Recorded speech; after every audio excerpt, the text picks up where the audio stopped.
Vamos para a pregação, como a gente diz, né?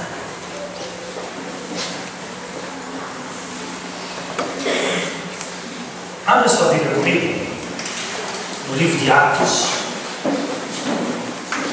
conhecido como Atos dos Apóstolos, mas poderia melhor dizer Atos do Espírito Santo. Ele é o grande personagem desse livro, usando os apóstolos, a sua igreja.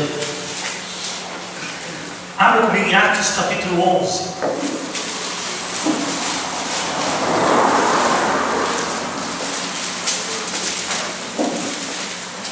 Atos capítulo 11.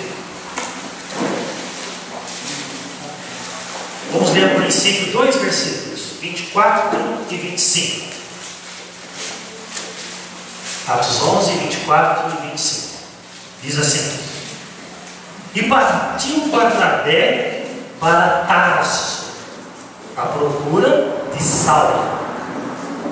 Tendo-o encontrado, levou para Antioquia.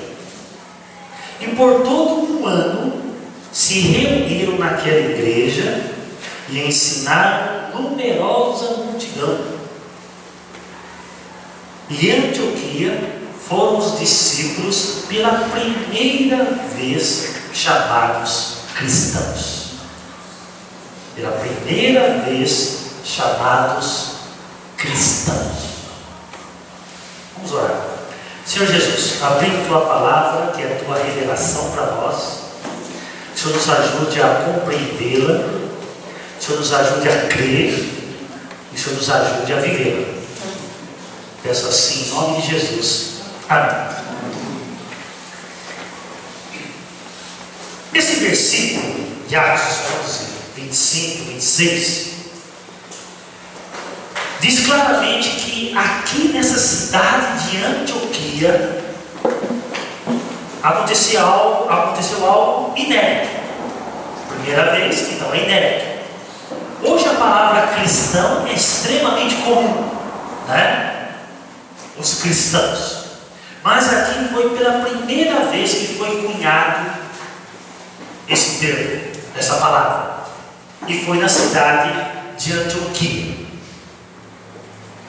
Vamos entender um pouco por que nessa cidade e por que foram chamados de cristãos. Existe um contexto aí. O livro de Atos, meus irmãos, tem mais ou menos 30 anos de história dentro desse livro. Então, se você ler todo o livro de Atos, tem um resumo que Lucas fez, guiado pelo Espírito Santo, de 30 anos de história da igreja. E nesses 30 anos, muita coisa aconteceu, obviamente. O que eu quero destacar, algo que aconteceu no capítulo 8. Abra sua Bíblia no capítulo 8 comigo.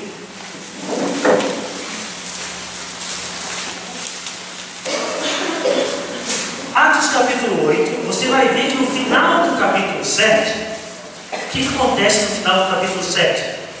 O primeiro mártir do cristianismo, Estevão.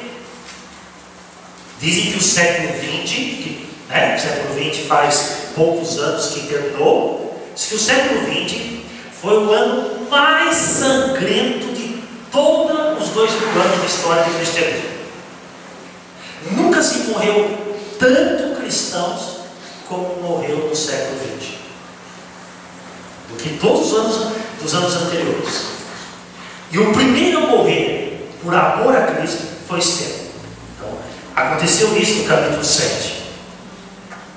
Com a morte de Estevão, vejam o que suscitou a morte de Estevão. Então, capítulo 8, versículo 1, diz assim: E Saulo consentia na sua morte.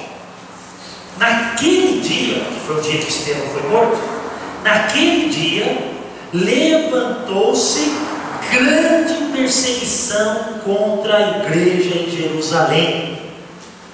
Veja aí que é grande perseguição contra a igreja em Jerusalém, ou seja, contra aqueles que seguiam a Jesus e moravam em Jerusalém. A palavra igreja aqui são aqueles discípulos de Jesus, porque não é uma igreja específica, que até então não existia prédios. A igreja por muitos anos se reunia nas casas. Essa ideia de prédio veio surgir bem depois. Então toda a igreja são aqueles que seguem a Jesus, que moram em Jerusalém. Então, os judeus, veja que não foram os romanos, foram os judeus, entendendo que o cristianismo era uma seita, mais do que uma seita, entendendo que o cristianismo era contra o judaísmo. E o zelo de alguns judeus, liderado por Saulo, fizeram que eles perseguissem os judeus que se converteram ao cristianismo. Até então, só tem judeu, aqueles que são discípulos de Jesus são todos judeus. Depois que não judeus, gentios vão se converter. A primeira igreja em Jerusalém são todos de judeus que entenderam que Jesus de Nazaré é o Cristo prometido. Então os judeus começam a se converter aos milhares. A gente vê a pregação de Pedro, 3.000 se converteram logo de cara, depois mais alguns. Então já tinha milhares de seguidores de Jesus em Jerusalém. E ali então, os judeus já então estavam vendo que era uma traição um judeu começar a professar que Jesus de Nazaré é o Cristo. Ele tinha acabado de ser crucificado. E ele foi crucificado exatamente por eles não crerem que Jesus é o Cristo. Por isso que os judeus instigaram Pilatos a matar Jesus. Eles não criam que Jesus era o Cristo. Ao mesmo tempo, Deus é soberano, que Jesus veio para morrer mesmo. Então esses judeus do judaísmo começaram a perseguir os judeus não é esse termo usado ainda, mas do cristianismo. E aqui diz que é uma grande perseguição lá em Jerusalém, o grande centro judaico, e onde começou também a era cristã, E diz aqui que todos irmãos, exceto os apóstolos, foram dispersos pelas regiões da Judéia e Samaria. Dispersos. A perseguição foi tão forte que o zelo natural de sobrevivência fizeram com que famílias inteiras, por autopreservação, pegassem os seus filhos, abandonassem suas casas, seus comércios, sua profissão, e abandonaram a cidade de Jerusalém por uma questão de sobrevivência. Estevão acabou de ser morto, e foram então para outras cidades, para outras regiões, para não serem presos, espancados e mortos. Então muita gente saiu de Jerusalém, estamos falando de milhares. Foi um grande acontecimento isso. Foi uma grande perseguição. Deste modo, a gente até costuma falar que Atos 8:1 começa a cumprir Atos 1:8. Por que nós temos em Atos 1:8 a ordem de Jesus um pouco antes de voltar ao céu?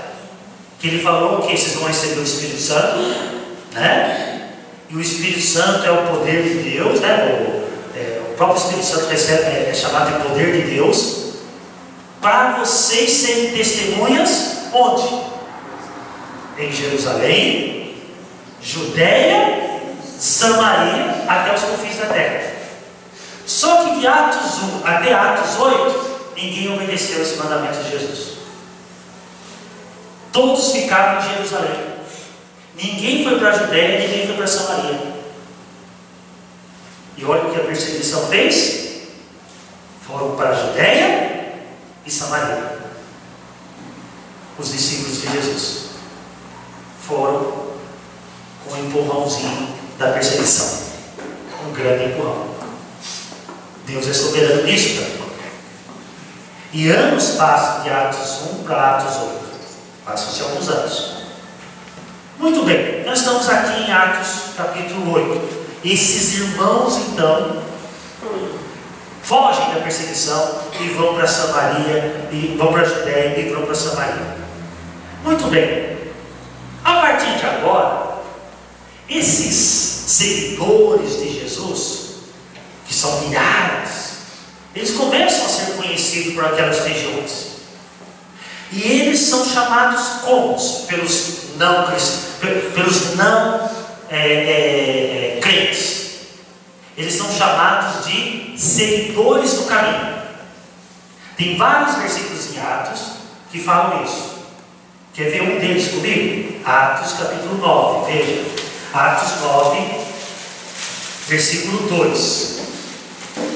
Quando Paulo pede cartas para perseguir, né? Olha o que ele fala. Eu vou ler um também. Saulo, respirando ainda ameaças e morte contra os discípulos do Senhor. Então aqui são chamados de discípulos, né? Dirigiu-se ao sumo sacerdote, lhe pediu cartas para as sinagogas de Damasco, a fim de que, caso achasse alguns que eram do caminho. Então, pelo menos 1, 2, 3, 4, 5, 6 vezes em Atos, capítulo 9, capítulo 16, capítulo 18, capítulo 19, 22 e 24. 6 vezes eles são chamados de seguidores do caminho. Assim que eles eram conhecidos. A palavra discípulo já era conhecida no meio judaico, né? Porque havia discípulos no judaísmo. Havia os mestres da lei, os escribas. Então, o termo discípulo era conhecido. Agora eles são chamados de seguidores do caminho. Interessante, né? Não sei se é uma menção quando Jesus disse: eu sou o caminho, né? A verdade e a vida. Mas é assim que eram conhecidos os evangélicos do século I, que são todos judeus por enquanto, seguidores do caminho. Era assim. E pelo menos uma vez, que está em Atos capítulo 24, que eles são chamados de seita dos nazarenos. Uma vez são chamados assim também, Atos 24, 5. Então os evangélicos lá é chamado de seita dos nazarenos, referência a Jesus de Nazaré. Então assim que eram conhecidos os evangélicos, os crentes do século I, os judeus que criam em Jesus como o Messias, seguidores do caminho, ou os nazarenos, seita dos nazarenos. Muito bem, passando o capítulo 8, capítulo 9, muita coisa vai acontecer aí, inclusive Saulo se converte, né? O Senhor vem até ele com poder e graça. Muito bem. Aí a gente volta lá para o capítulo 11, por favor. Vamos para o capítulo 11. Olha que interessante. Então vamos para o capítulo 11 de novo. Veja comigo o versículo 19. 11 e 19. Fala assim: então os que foram dispersos por causa da tribulação que sobreveio a Estevão se espalharam até a Fenícia, Chipre e Antioquia, não anunciando a ninguém a palavra, senão somente aos judeus. Uma pausa aqui. Aqueles que fugiram da perseguição, lá no capítulo 8, anos atrás, há um cálculo que do capítulo 8 até o capítulo 11, alguns grandes estudiosos acham que se passaram 11, 12, 14 anos até, do capítulo 8 ao capítulo 11. Alguns estudiosos estão até em 14 anos. A gente olha os capítulos, parece rápido, né? Mas são muitos anos. Então aqueles irmãos, crentes em Jesus, que fugiram de Jerusalém quando Estevão foi morto, eles foram morando em outra cidade, migrando. E a perseguição foi atrás deles, porque Saulo foi atrás deles. E alguns foram cada vez mais longe, ao ponto de chegarem na Fenícia, Chipre e Antioquia. Antioquia ficava a 480 quilômetros de Jerusalém. Quase 500 quilômetros. Hoje de carro é rapidinho. Naquele tempo, né, que não se tinha carro, no máximo você ia ter um cavalo, uma carroça. Então 500 quilômetros era muito longe. Esses crentes então, fugindo da perseguição, foram para lá em Antioquia, muito longe, ao norte de Jerusalém. Quando eles foram para lá, veja o versículo de novo. O que eles faziam na medida que eles iam morando nas outras cidades, como Fenícia, Chipre e Antioquia? O que eles faziam? Anunciavam a palavra. À medida que eles iam indo, eles iam anunciando, eles iam semeando, eles iam pregando a Cristo. Nesse caso, tem uma observação: eles pregavam só a judeus. Eles são judeus, eles estavam pregando só para os seus conterrâneos. Mas aqui está um grande princípio: na medida que você vai indo, você vai vivendo e vai anunciando. Eles faziam isso. A perseguição não tirou deles a coragem de pregar, nem de renunciar à fé. E na medida que iam, anunciavam. Chegavam numa cidade, tinha que comprar uma terra, construir uma casa, arrumar um emprego. No meio de tudo isso, arranjar escola para criança, anunciavam o Evangelho. É o que eles faziam. Não era dia do evangelismo. Vamos marcar o dia do evangelismo. Agora é semana de missões. Não, era a rotina deles. Era o dia a dia deles. Era o hábito deles.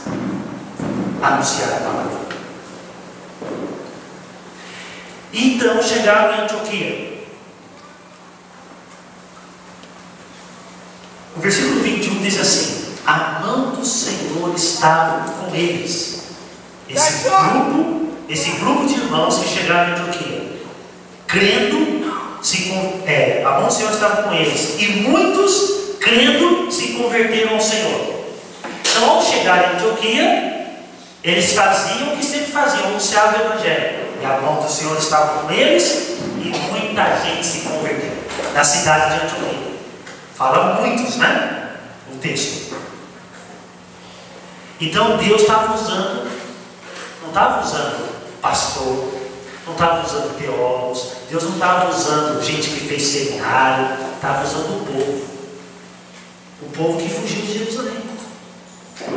Os apóstolos, diz o texto que os apóstolos ficaram em Jerusalém, né? O líder deles ficaram em Jerusalém. Eles ficaram sem líder espiritual.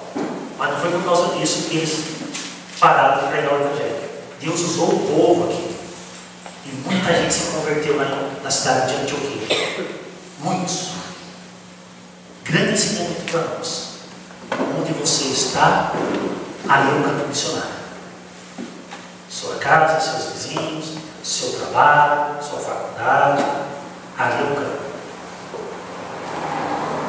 E eles chegaram lá e muita gente se converteu. Olha o que aconteceu, versículo 22.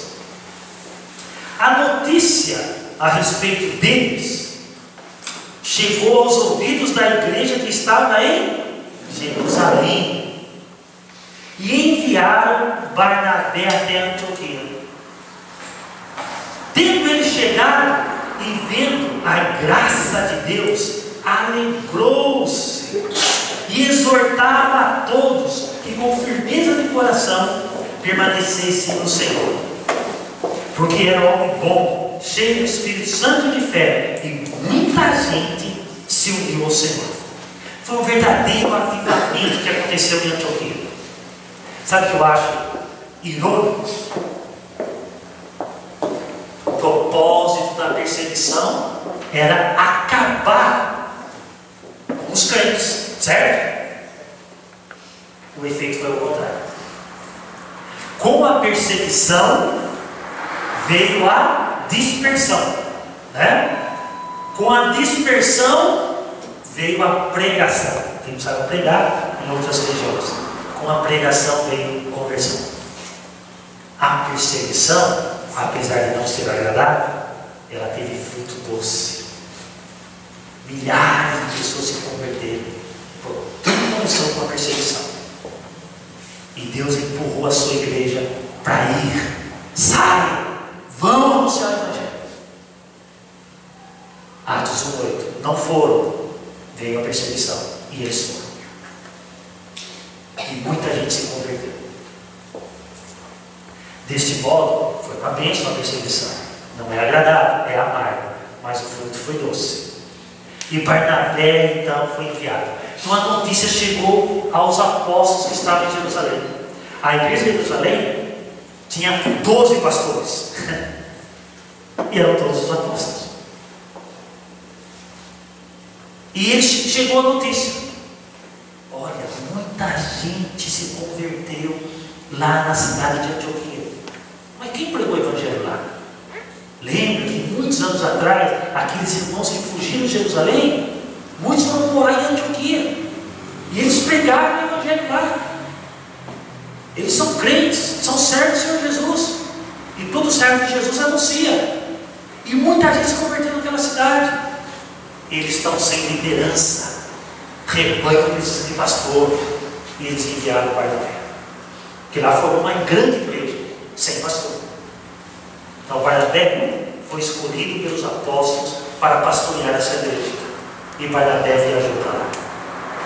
Chegou lá, se alegrou, vendo a graça de Deus, que milhares de pessoas daquela cidade se converteram. E nesse caso, não foi só judeus, foi muitos gentios também que se converteram. Então muita gente se converteu. E Barnabé se alegrou. Ficou ali um certo tempo, mas daí olha o que Barnabé fez. Veja o versículo 25. E partiu, nós já começamos essa noite com o versículo 25, né? E partiu Barnabé para Tarso à procura de Saulo, que logo vai começar a ser chamado de Paulo, né? Um é nome grego, outro nome judeu, mas é o mesmo significado. Então ele olhou lá e falou: tem muita ovelha para pouco pastor. É muita gente para cuidar, para eu cuidar. Eu vou atrás de Saulo. Saulo já se converteu há alguns anos. Logo quando ele se converteu, começou a pregar, mas ele foi perseguido. Os apóstolos entenderam que era bom ele sair do cenário um pouco, porque ele foi uma grande traição para os judeus, né? Então tiraram ele de cena um pouco, queriam matar Saulo e mandaram ele para a sua terra, Antioquia, Tarso. E Barnabé teve essa ideia. Sabe uma coisa? Vou chamar Saulo para me ajudar a pastorear essa igreja. Barnabé que foi o responsável para introduzir Paulo ao ministério. Foi atrás de Saulo. Vamos comigo pastorear em Antioquia. Tem muita gente se convertendo lá. A graça do Senhor está abundante naquele lugar, é um avivamento. E Saulo aceita o desafio e vai com Barnabé. E aí o versículo 26, tendo encontrado, levou para Antioquia. E por todo um ano ficaram ali o quê? Ensinando a palavra de Deus, ensinando numerosa multidão. É nesse contexto lindo da graça de Deus, é nesse contexto que em Antioquia foram os discípulos pela primeira vez chamados de cristãos. O que me fascina, além de tudo que já vimos? Hoje, irmãos, no nosso Brasil, que mudou muito nos últimos anos, quem tem aí, quem é mais velho, né, sabe como mudou o Brasil no mundo de evangélicos. E hoje você vai, tem igreja, 3 igrejas numa quadra só, né? Loja evangélica, editoras, muita coisa boa, rádio, televisão. Hoje, um brasileiro não tem contato com o evangelho só se ele morar entre os ribeirinhos, se ele morar entre os índios ou no sertão do Nordeste. Tirando esses lugares, ele vai ter contato com o evangelho. Porque tem evangelho para todo lado hoje. É televisão, é rádio, é nas ruas, né? É gente com camiseta, com chaveirinho, com adesivo, para todo lado. Virou comércio também, né? Virou uma cultura. Hoje então você encontra um monte de gente, adesivo lá, propriedade do Senhor Jesus, o Senhor Jesus me deu, né? Eu sou dono do mundo, mas filho do, não sou dono do mundo, mas sou filho do dono, né? Então você vê gente para todo lado. Só que nessa época não tinha rádio, não tinha televisão, não tinha camiseta Jesus te ama, não tinha nada disso. Nessa época tinha perseguição. Quando esses discípulos, fugindo de Jerusalém, chegaram em Antioquia, eles não chegaram com uma camiseta lá, I love you, Jesus. Não tinha isso. Eles chegaram lá, começaram a criar raízes, começaram a viver no meio do povo, começaram a testemunhar. É isso que eles fizeram. Começaram a testemunhar. Os moradores de Antioquia viram essas pessoas chegando. Algumas se tornaram vizinha delas. De repente arrumou um emprego junto com esse forasteiro.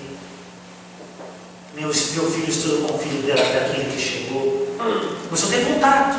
E o povo da cidade começou a ver quem são esses que chegaram lá. O que mais me fascina aqui, irmãos, o título mais famoso que existe hoje para os discípulos de Jesus é o título de cristão. É o título mais forte que tem. Quem é que deu esse título? Foram os incrédulos. Foram os incrédulos da cidade de Antioquia que deram esse título de cristãos. Quem inventou o título de cristão? Foram incrédulos. E para mim aqui tem uma mensagem. Por que eles deram esse título? Porque cristão é o aumentativo de Cristo, né? O que eles estavam querendo dizer? Esse pessoal que está chegando aqui na cidade, quem são? Olha, um é vizinho meu, um trabalha comigo, tenho convivido com ele. Olhando para a vida deles, eles são cristãos. Essa foi uma conclusão de incrédulo. Não tinha camiseta, não tinha alto-falante, não tinha televisão, mas tinha testemunho. Tinha testemunho.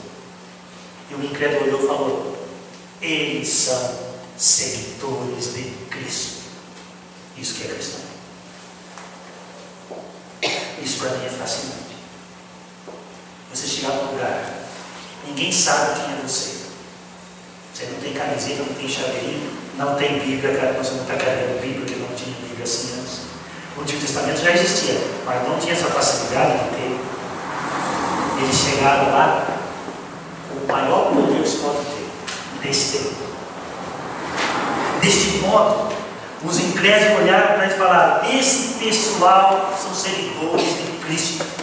Dá para ver na vida deles. É como disse o escritor do passado, ele falou assim: os cristãos são retratos ambulantes de Deus, de Cristo. O cristão é um retrato ambulante de Cristo. Eu acho que é isso que aconteceu na Antioquia. Eles olharam para aquelas pessoas e elas mesmas, incrédulas, concluíram: eu posso ver que são seguidores de Cristo. Como você pode ver? Por causa da camiseta? Por causa do chaveiro? Por causa do adesivo? Não. Por causa do testemunho. É a conclusão. O seu chefe fala assim: os cristãos são fotografias vivas de Cristo. Essa é a ideia, que alguém possa olhar para você, de novo, sem adesivo, sem camiseta, vai olhar para a sua vida, e ela que não é, que é incrédula, ela vai concluir: você é cristão. Eu posso ver você pelo modo como você vive, como se comporta. Você é cristão. Fotografia é isso, você olha e vê uma imagem. Os cristãos são fotografias vivas de Cristo. Irmãos, o Evangelho, acima de tudo, ele é pregado. Essencialmente o Evangelho precisa ser anunciado verbalmente. Paulo fala isso em Romanos: a fé vem pelo ouvir. Por isso precisamos, que alguém pregue. O Evangelho precisa ser pregado.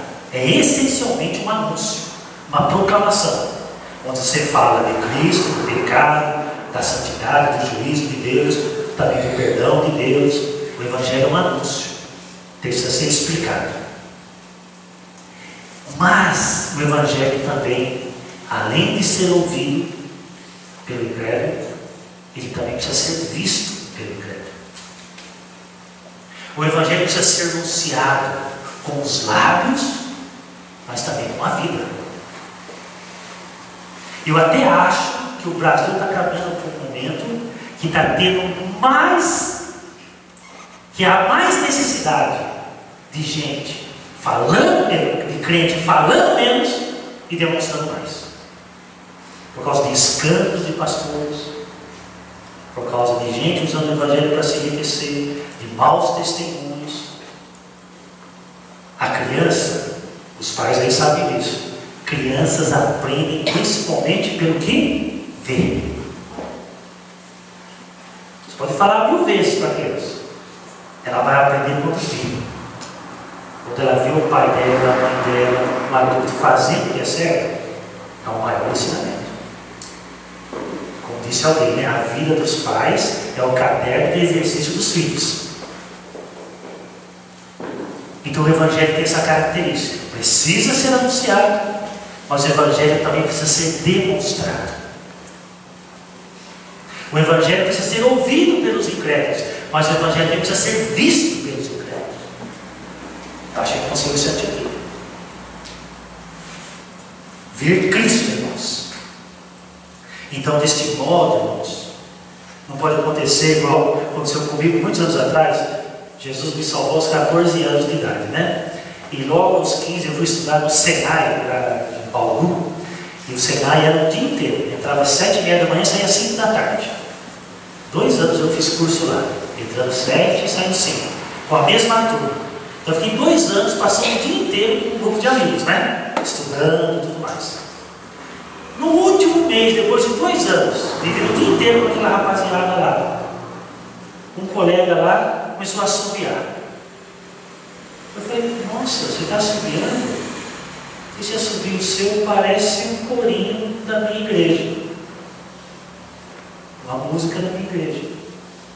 Ele falou, mas é mesmo. Aí eu assustei. Como é que você sabe essa música? Fiquei assustado, como é que ele sabia aquela música? Aí ele deu risada para mim, sem graça. Eu também não sou evangélico. Falei, não. Está brincando? Sabe por quê? Era o pior aluno da sala. Bagunceiro. Foi pego com revista pornográfica. Foi quase expulso lá do Senai. Ele era metido a meio a rampa, assim, calça do exército. Ele era forte, sabe?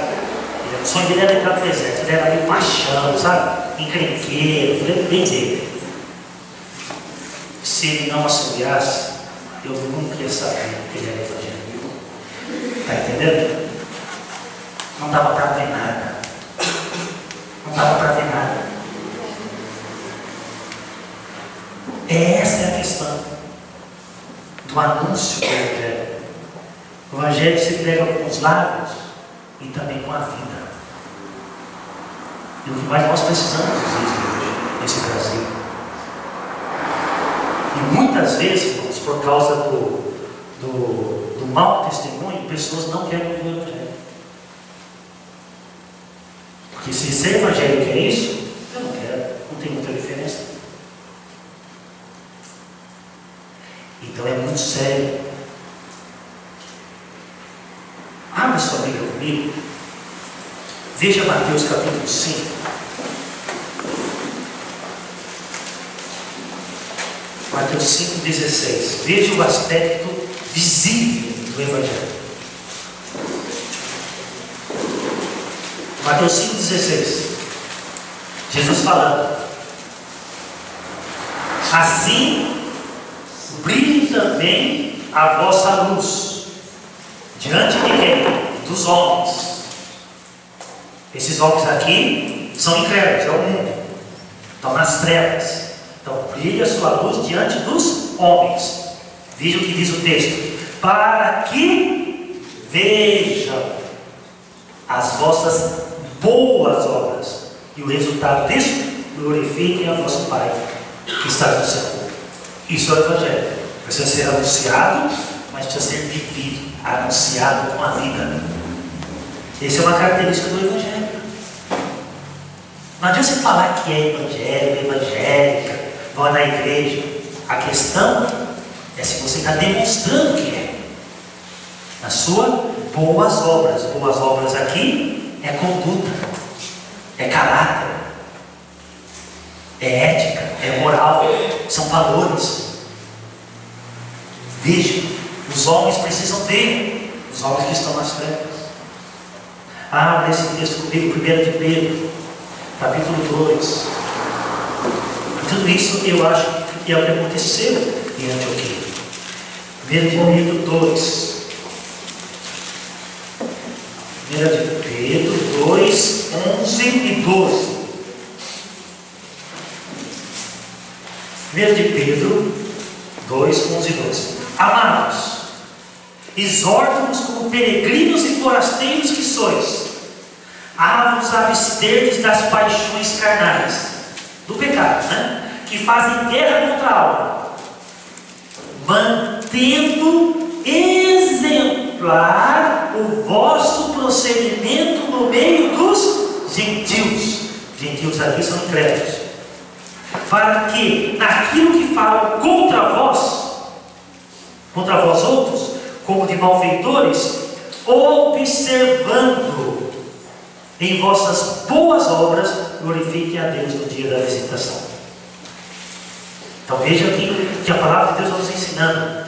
Viva de maneira exemplar, ao ponto do gentil, que até não gosta de você, quer falar mal de você, mas ele só consegue ver boas obras.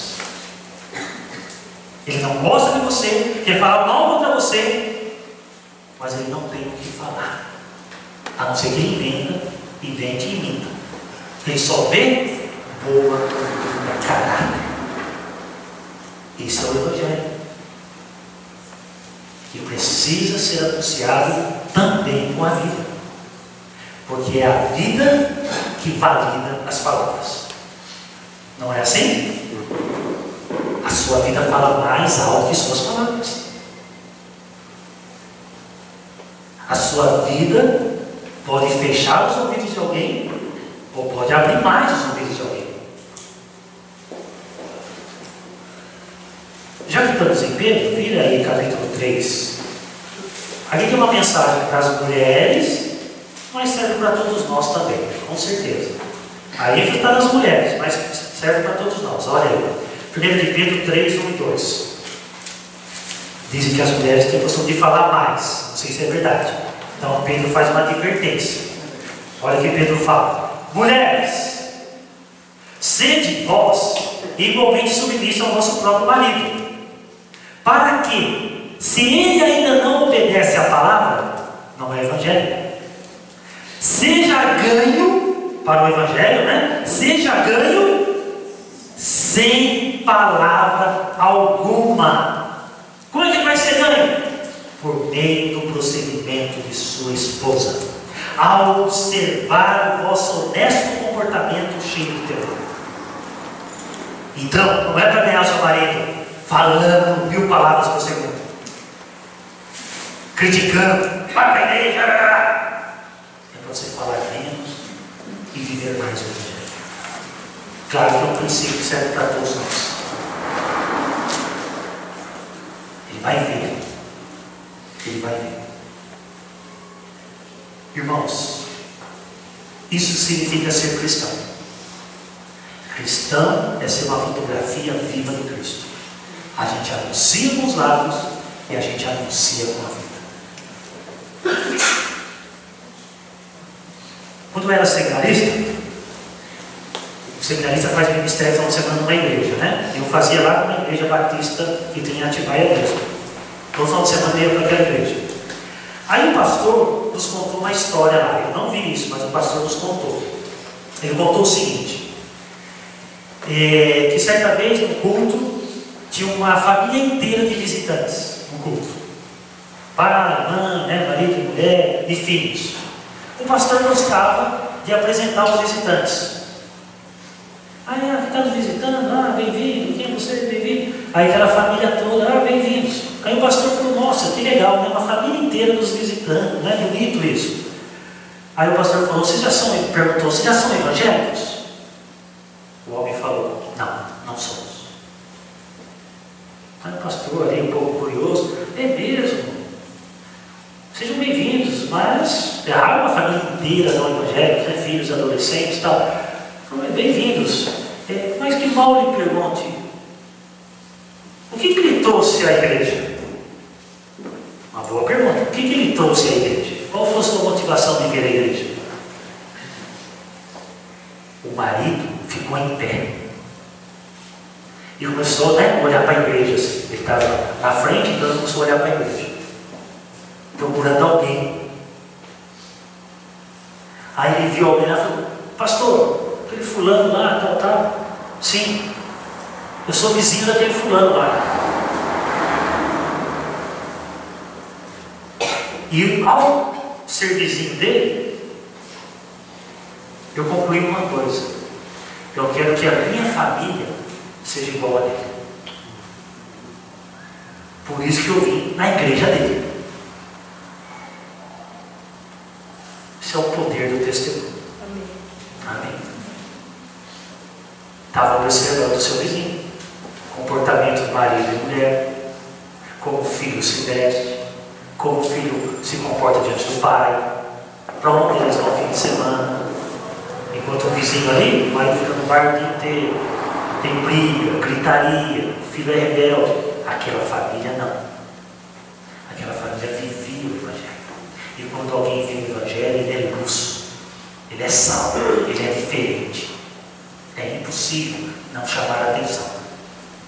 Como alguém disse, se Jesus está na sua casa, os vizinhos perceberão. Isso é ser um cristão. Uma fotografia viva de Cristo.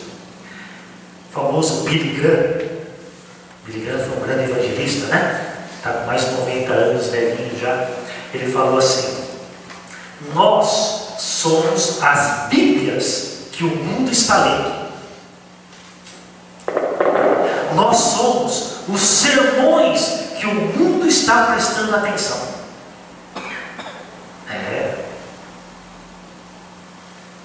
E o grande Moody, que foi um grande evangelista também, ele disse assim: de 100 homens, um lerá a Bíblia. De 100 homens, um lerá a Bíblia. 99 lerão o cristão. Está entendendo? É isso. Isso é ser cristão. Anunciar os lábios e com a vida. Até porque, se você não viver e mesmo assim anuncia, era melhor que não anunciasse. Que você vai ser pedra de tropeço.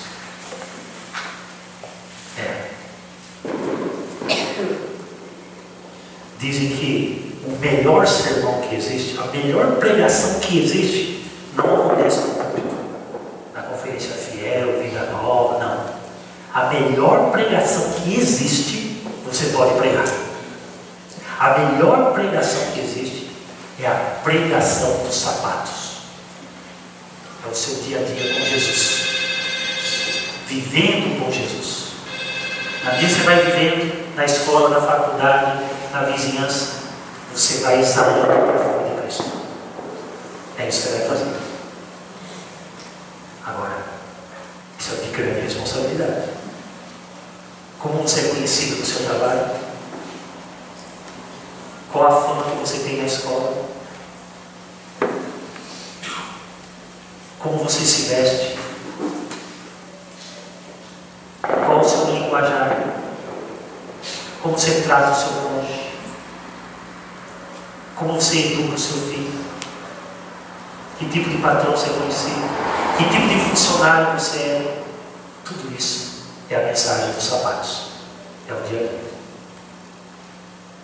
E tudo isso é ser cristão. Irmãos, no nosso país cresceu muito o mundo de evangélicos. Evangélico tem bastante no Brasil. Mas cristão, discípulo de Jesus, tem pouco.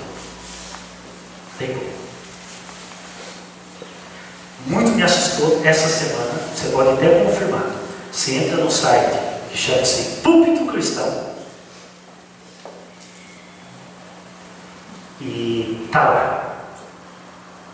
Modelo evangélica fulana de tal vai pousar nua na revista em setembro. Aí uma entrevista com a evangélica que vai pousar nua. O repórter pergunta: mas você não é evangélica? Sim, eu sou, mas não vejo que isso é um problema para a minha fé. Ser evangélica e eu pousar nua é o meu trabalho. Não creio que Deus se desagrade disso. É esse nível de evangelho que temos. Claro, nem todos assim. Vou falar, você é evangélica, você não é discípulo de Jesus. Você não entendeu o que é ser cristão. E essa moça na internet, todo mundo lembra, porque ela foi entrevistada no site famoso, que é o UOL. Né? Muita gente lembra. Quando sai na revista, então, nem se fala. Um prédio, irmãos, e um mau testemunho desse, enquanto um está pregando, um ato desse está despregando, né? Está escandalizando. Isso não é ser cristão. Isso não é ser um discípulo de Jesus. Porque discípulo imita o seu mestre. E ser cristão é ser um imitador de Cristo. É ser um retrato de Cristo. Isso é ser cristão.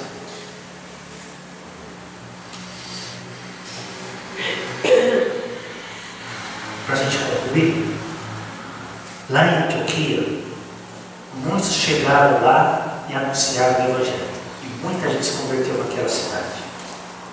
À medida que eles iam fugindo, iam passando por várias cidades, Chipre, Cirene, outros lugares, eles iam anunciando o grande ensinamento para a nossa vida. Na medida que você vai vivendo a sua vida, missionário não é aquele que vai para a África apenas, que vai para o Ribeirinho, vai para o mar. Você é um missionário. Na medida que você vai vivendo a sua vida, vai anunciando a Cristo. Tenho certeza que tem contato com um monte de gente que precisa de Cristo. Sua família, seu trabalho, faculdade, vizinhos. Esse é o seu campo missionário. Testemunhe com os lábios e com a vida. Esse é um grande princípio para nós. Isso é evangelismo, isso é missão. Isso é missão. Isso é missões. Porém, tem muitos lugares que não tem nenhum cristão dando testemunho de Cristo para aquela comunidade. Porque lá em Antioquia, muitos deram testemunho lá e muita gente se converteu. Só que tem muitas comunidades que não tem nenhum cristão dando testemunho para que todos possam ouvir. Aí é necessário outro tipo de missão. Qual é? Enviar alguém para dar testemunho lá. Entendeu? Aí nós enviamos o que nós chamamos de missionário. Então vamos enviar alguém onde não tem ninguém testemunhando. E no nosso Brasil, principalmente, tem esses lugares, ribeirinhos, muitas vidas, milhares, sem ninguém para testemunhar de Jesus. Só vai testemunhar de Jesus lá se alguém for enviado para lá. São os missionários. Para ser enviado para lá, precisa ter igreja e irmãos apoiando, em oração e finanças. Nós temos os índios. Existem mais de 100 tribos, 120 tribos indígenas que não tem missionário no Brasil. Quem é que vai testemunhar de Jesus lá? Quem é que vai ser uma fotografia viva de Cristo lá? Alguém precisa ser enviado. Paulo fala em Romanos 10, precisamos enviar. Entre os sertanejos, o sertão nordestino, muitos vilarejos, sem ninguém para testemunhar. Esses são os 3 lugares mais críticos do Brasil. Aí tem quilombolas, tem ciganos, né? Tem grandes centros urbanos, bairros enormes que não tem nenhuma igreja, né? Mas esses 3 são os mais. O que você pode fazer por esses 3? Você pode ir, se Deus te chamar. Por que não? Se você não for lá, você dá testemunho onde você está aqui, mas se envolva com o projeto de Deus de levar o Evangelho onde não tem. Ou você vai, ou você apoia quem vai. Orando, contribuindo. Mas todos nós estamos envolvidos na missão de levar Cristo a todas as nações. Todos nós. Se você não testemunha no seu contexto de vida, se você não ora para Deus enviar missionários para vários povos aí, você não dá um centavo, será que você merece ser chamado de cristão? Será? Como nós vimos na escola dominical aqui, será que eu posso dizer que eu estou em Cristo se eu não me envolvo com a causa de Cristo? De ir pregar o Evangelho a toda criatura? Tão fácil. É igual o mantenedor meu, tem vários mantenedores que me mantêm lá, né? Ele falou assim, o pastor falou assim: eu não estou aí de carne e osso, mas eu estou aí através de você. É isso. Eu não posso estar na África, eu não posso estar na Ásia ao mesmo tempo, mas você pode orar. Você pode contribuir. Então você é missionário onde você está e apoia missionários para testemunhar em outros lugares onde não tem ninguém. Então, mas você pode. Você pode orar. Jesus disse: rogai ao Senhor da seara que mande trabalhadores para a sua seara. Então rogue ao Senhor para enviar missionários para os ribeirinhos, para os sertanejos, para os índios, sem falar no mundo, né? Ore, a sua oração vai ser grande instrumento de Deus. Põe uma agendinha lá no meio da sua Bíblia, coloca lá o nome de missionário, coloca lá povo ribeirinho, e todo dia faça uma oração. E continue testemunhando no seu contexto de vida. E oferte também. Todos nós somos chamados para contribuir. Nós vemos Lucas 8, até Jesus tinha mantenedores, né? É o privilégio de ofertar para que o Evangelho seja anunciado. Até eu, como missionário que vivo de oferta, antes de ser missionário, sou cristão. Eu também tenho que ofertar e contribuir para que o Evangelho seja anunciado. Quando eu era seminarista, eu aprendi isso. Quando eu era seminarista, eu dava a minha oferta. Até que alguém falou: antes de você ser seminarista, você é cristão. E como cristão, você deve ofertar também. Então oferte. Ah, mas eu não ganho bem. Nunca Jesus falou de valores. Jesus fala que é o princípio da vida valor. Jesus fala da proporção. Tem gente que pode dar R$10, tem gente que pode dar R$5.000. Eu conheço pessoalmente um empresário que deve dar uns R$30.000 por mês para missões. Não estou exagerando. Mas eu também conheço um senhor que mora aqui do lado, Socorro. Ele me manda R$20 todo mês. Vai no McDonald's com o seu filho. Você tem 2 filhos? Vai lá. Você vai deixar R$100 lá. Vai comprar um tênis mais ou menos. É R$200. E aí alguém fala: não tem o que ofertar. Isso é uma vergonha. Todos nós, eu incluo isso também. Então, isso é ser cristão também. É anunciar nos lábios, é anunciar com a vida e onde eu estou e contribuir para que outros anunciem o Evangelho em lugares onde não tem igreja, não tem nada. Ser cristão é ser um representante de Cristo na terra. Grande responsabilidade e grande privilégio. Assim como o Pai me enviou e enviou vocês também. É imitar a Cristo. Vamos orar. Senhor Jesus, obrigado pela tua palavra que sempre nos ensina. Às vezes ela nos consola, às vezes ela